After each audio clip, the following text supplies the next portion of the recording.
बिस्मिल्लाहिर्रहमानिर्रहीम अस्सलामु अलैकुम रहमतुल्लाह। इस छोटी ईद के ऊपर बहुत बड़ा तोहफा असल में शुमाली कोरिया के सदर किम जोंग की जानिब से दिया गया है और ये इतना बड़ा तोहफा है कि इसने पूरी की पूरी दुनिया को हिला के रख दिया है। देखिए, ये जो आलमी सूरत हाल पैदा हो चुकी है जिसमें एक तरफ तो ईरान के ऊपर हमला किया जा रहा है अमेरिका इसराइल की जानिब से। अमेरिका इसराइल इनके ऊपर हमलावर है, इनके ऊपर हमला कर रहे हैं। दूसरी जानिब अमेरिका चाहता है कि इनको आपस में लड़वा भी दिया जाए। ईरान के ऊपर सऊदी अरब, यूएई, कतर, कुवैत हमला करते हैं, आपस में इनको लड़वा दें और हमारी किसी तरह से जान छूट जाए। अगर ये आपस में लड़ पड़ेंगे, एक दूसरे को तबाह बर्बाद कर देंगे, हमारा जो मकसद है वो पूरा हो जाएगा। ये अमेरिका की सोच है और उनका इरादा था कि अगर हम अरब ममालिक से हमला ना करवा सके तो फिर जो जापान और साउथ कोरिया और इस तरह की जो ताकतें हैं वहाँ से हम ईरान के ऊपर हमला करवा दें। तो हमला करवाने के लिए 3-4 ऑप्शन मौजूद थे, लेकिन डोनाल्ड ट्रंप को इस बात का अंदाज़ा नहीं था कि ये उसका प्लान, उसका मंसूबा सिर्फ एक ख्वाब रहेगा और उसके ऊपर अमल दरामद, उसके ऊपर इम्प्लीमेंटेशन बड़ी मुश्किल हो जाएगी और कोई भी मुल्क उसका साथ नहीं देगा। कोई भी मुल्क, जो कि अब बिल्कुल वाज़ेह हो गया कि सदर ट्रंप ने एक एक करके यूरोपियन ताकतों के साथ, फ्रांस के साथ, जर्मनी के साथ, इटली के साथ, स्पेन के साथ, अमेरिका के साथ, बरतानिया के साथ, कनाडा के साथ, एक एक करके उसने तमाम ममालिक के साथ बात की, लेकिन किसी ने भी अमेरिका का साथ देने से इनकार कर दिया। किसी ने भी एग्री नहीं किया और सब ने इनकार कर दिया। कोई भी ईरान के ख़िलाफ़ महाज नहीं खोल सका। अब इनका इरादा है कि इधर जापान वगैरह से हमला करवा दिया जाए। तो ऐसे में शुमाली कोरिया के सदर किम जोंग की जानिब से मिसाइलों का तजर्बा किया गया, मिसाइल दाग दिया गया। अब मामला जो है, अमेरिका और इसराइल दोनों इस वक्त हमला कर रही है ईरान के ऊपर। तो जहाँ पर मिलिट्री ताकत का इस्तेमाल किया जा रहा है, मिलिट्री पावर का इस्तेमाल किया जा रहा है, वहीं पर अब किम जोंग ने भी ऐलान कर दिया कि मिलिट्री ताकत मैंने दिखानी है और अगर जापान की जानिब से, साउथ कोरिया की जानिब से या इस खत्ते की जानिब से मेरे ऊपर या ईरान के ऊपर हमला किया जाता है, हमारी सरहद को, खत्ते को और समंदर को इस्तेमाल किया जाता है, तो हम हमला कर देंगे। अब ये तो सूरत हाल आपको नज़र आ रही, ईद से पहले ही नज़र आ रही है और ईद के अंदर भी आपको ये सूरत हाल नज़र आ रही। ईद के बाद भी ऐसे चांसेस मौजूद हैं, ठलने के मामलात नज़र नहीं आ रहे। ऐसे में डिप्लोमेटिक मामलात चलाना वो बड़ा ज़रूरी हो गया है।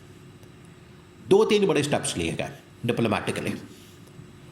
एक तो ये कि अक़वाम मुत्तहिदा के प्लेटफॉर्म का इस्तेमाल किया गया। नंबर 2, गल्फ़ ममालिक ने इस हवाले से मीटिंग कॉल की, GCC। नंबर 3, G7 ममालिक की मीटिंग कॉल की गई और तमाम की तमाम जो बड़ी मुलाकातें हुई उस पर ट्रंप के ऊपर जोर दिया गया खुफिया अंदाज में, क्योंकि इनकी मुलाकातें बंद दरवाज़ों के अंदर होती हैं और बाद में इसराइल अमेरिका को प्रेशराइज़ किया जाता है, उनको दबाव में लाने की कोशिश की जाती है कि ठीक है, आप हमारे साथ मामलात को ठीक करें और ईरान के साथ जंग बंद करें, ईरान के ख़िलाफ़ महाज बंद करें। लेकिन ना अमेरिका मानता है ना इसराइल मानता है। तो ये G7, GCC और अक़वाम मुत्तहिदा, इस तरह के बड़े बड़े जो प्लेटफॉर्म्स हैं वो ट्रंप को जंग रोकने में, कायल करने में नाकाम है। तो रास्ता क्या बचता है? मिलिट्री ताकत आपने इस्तेमाल करके देख ली, आप इधर से हमला करेंगे, वो उधर से हमला करेंगे, इधर से हमला होगा, वो उधर से हमला होगा, अभी रुक जाती है, बाद में फिर शुरू हो जाएगी, तो गारंटी कोई नहीं है। इस सिलसिले में डिप्लोमेटिकली समझाना, सफारती तौर पर मामला सामने रखा। देखिए, इमरान खान ने ये काम किया। आप पिछले काफ़ी सालों से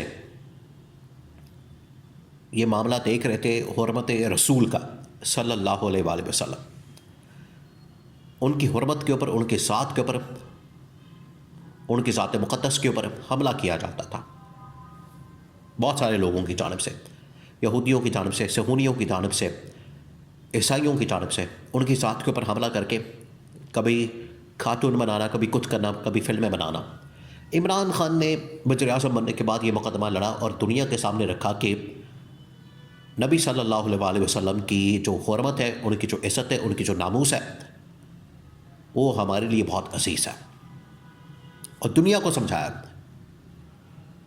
कि जिस तरह से आपके मज़हब के अंदर, दीन के अंदर, आपके अक़ीदे के मुताबिक जो है कुछ शख्सियात, कुछ हस्तियाँ बड़ी मुक़द्दस हैं, उनके मुतालिक बात करना बाकी मज़हब को भी मना है। बिल्कुल उसी तरीके से हमारी जो मुक़द्दस हस्तियाँ हैं उनके ऊपर आप बात नहीं कर सकते और उनका मजाक नहीं उड़ा सकते। तो इमरान खान ने ये बात बड़े ही सिंपल अंदाज में, बहुत सिंपल अंदाज में दुनिया के सामने बार बार की, जिसकी वजह से दुनिया को एहसास हो गया और इस्लामोफोबिया डे मनाना शुरू कर दिया गया कि किसी किस्म का हमला इस्लाम के ऊपर नहीं किया जाएगा। तो देखें ये कितनी बड़ी कामयाबी।